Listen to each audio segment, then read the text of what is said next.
इस वीडियो का टॉपिक है कि मैथ में मजबूत कैसे बने। अब यहाँ पर मजबूत से मतलब क्या है कि मजबूत से मतलब यह है कि मैथ आना चाहिए। मैथ से तो हमें कुश्ती लड़ना नहीं है कि यहाँ पर शरीर से मजबूत होना है।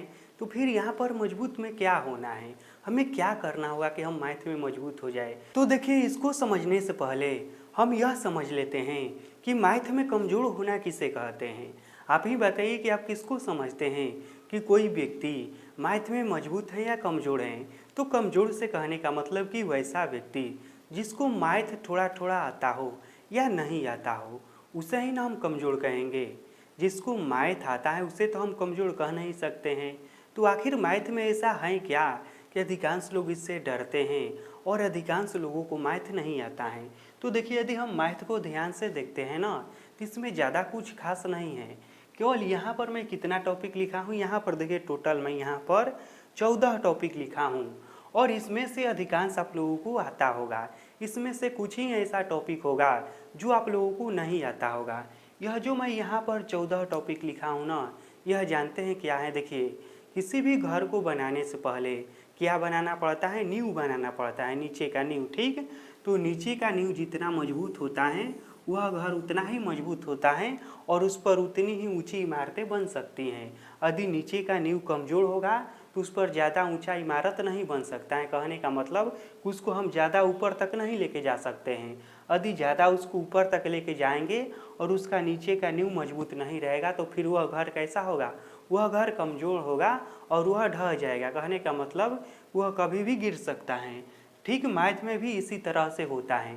मान लीजिए जिन लड़का का या लड़कियों का इस तरह से बेस मजबूत नहीं है और वह आगे मैथ पढ़ता जा रहा है तो क्या होगा, वह मैथ तो पढ़ेगा ज़रूर, लेकिन उसको क्या है कि जहाँ पर 100% समझ में आना चाहिए वहाँ पर उसको केवल 50% ही समझ में आएगा या फिर वह भी नहीं आएगा समझ में।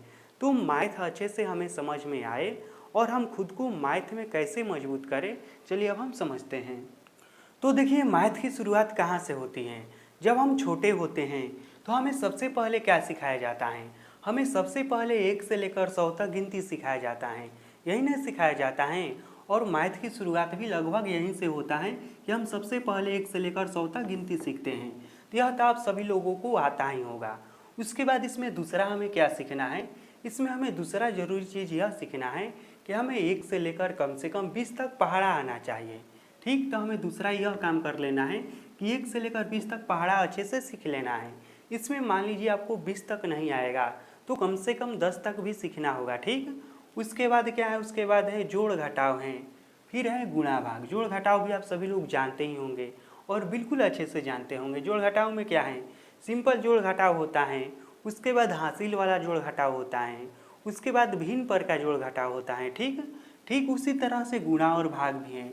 गुणा जो होता है 1 अंक का होता है, 2 अंक का होता है, भाग भी उसी तरह से हैं।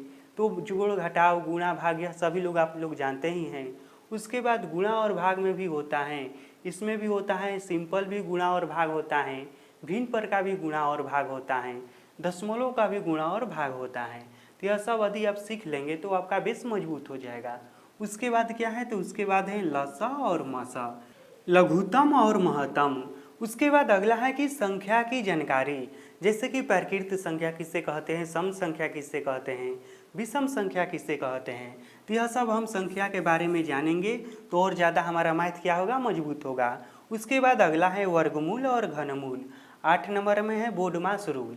तो यहाँ पर आप लोग देखिए, यहाँ पर यह जो इतना है यह तो आप सभी लोग जानते ही होंगे, यहाँ से लेकर यहाँ तक। ठीक, उसके बाद सीखना क्या है, तो आपको थोड़ा सा सीखना होगा लसा। यह भी ज़्यादा समय का काम नहीं है, 5 या 10 मिनट में आप लोग लसा मसा सीख जाएंगे। उसके बाद है संख्या के बारे में जानकारी। तो यह भी कोई बड़ा टॉपिक नहीं है, मात्र आप लोग 10-15 मिनट या आधा घंटा पढ़ेंगे तो इन सभी संख्याओं के बारे में जान जाएंगे कि सम संख्या किससे कहते हैं, विषम संख्या किससे कहते हैं, पूर्णांक संख्या किससे कहते हैं, भाज्य अभाज्य संख्या किससे कहते हैं। ठीक, उसके बाद है वर्गमूल और घनमूल। यह भी उतना कठिन नहीं है, यह भी बहुत ही आसान है। अगला है बोडमास रूल। इस नियम के अनुसार देखिए, जब 1 से अधिक चिन्हों का प्रयोग किया रहता है, जैसे कि इस तरह से रहता है, मान लीजिए 2 जोड़ 2 भागा 2, या फिर बहुत सारा कोष्टक रहता है तो बोर्ड मास रूल से इस तरह के प्रश्न बनाया जाता है जिसमें एक से अधिक चिन्हों का प्रयोग किया गया हो या बहुत सारा कोष्टक हो। तो बोर्ड मास रूल भी बहुत ही आसान होता है। इस पर भी मात्र आप लोग कोई भी वीडियो 10 से 15 मिनट का देख लेंगे या फिर आधा घंटा या 1 घंटा खुद से पढ़ लेंगे तो इसको भी आप लोग बहुत ही आसानी से सीख जाएंगे। उसके बाद अगला है क्षेत्रमिति। क्षेत्रमिति में बहुत सारा सूत्र आता है, जैसे कि आयत का क्षेत्रफल क्या होता है, वृत्त का क्षेत्रफल क्या होता है, वृत्त का परिमाप क्या होता है, इस तरह के इसमें प्रश्न आता है। उसके बाद यहाँ पर देखिए मैं लिखा हूँ इसको गुणनखंड समीकरण। यह जो दोनों है ना, यह दोनों बीजगणित का अंग है। जी हाँ, यह किसका भाग है, तो यह दोनों बीजगणित के अंदर हमें पढ़ना होता है।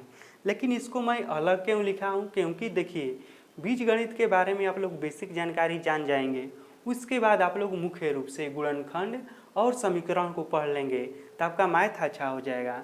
उसके बाद अगला है त्रिकोणमिति, फिर है लास्ट में ज्यामिति। और भी कुछ कुछ महत्वपूर्ण टॉपिक हैं जो आगे आप पढ़ेंगे तो आपको मिलता जाएगा। लेकिन इतना कुछ सीख लेंगे जब आप, तो फिर आप मैथ का कोई भी टॉपिक पढ़ेंगे तो आपको बहुत ही अच्छे से समझ में आएगा और आप जरूर मैथ में मजबूत बन जाएंगे। अब आपको करना क्या है, इन सब टॉपिक को ध्यान से देखिए और आपको कमेंट करके बताना है कि इन सब टॉपिक में आप कौन सा टॉपिक सबसे पहले सीखना चाहते हैं और इनमें से आपको क्या क्या नहीं आता है और क्या क्या आता है। देखिए इस पर मैं बहुत सारा वीडियो बना चुका हूं और आने वाले समय में भी आगे मैं इन सभी टॉपिक पर डिटेल में वीडियो बनाऊंगा। तो इसलिए अभी तक आपने इस चैनल को सब्सक्राइब नहीं किए होंगे तो कर लीजिएगा और सब्सक्राइब करने के बाद बेल आइकन को ज़रूर प्रेस करिएगा ताकि मैं जब भी वीडियो अपलोड करूं तो सबसे पहले आप तक पहुंचे।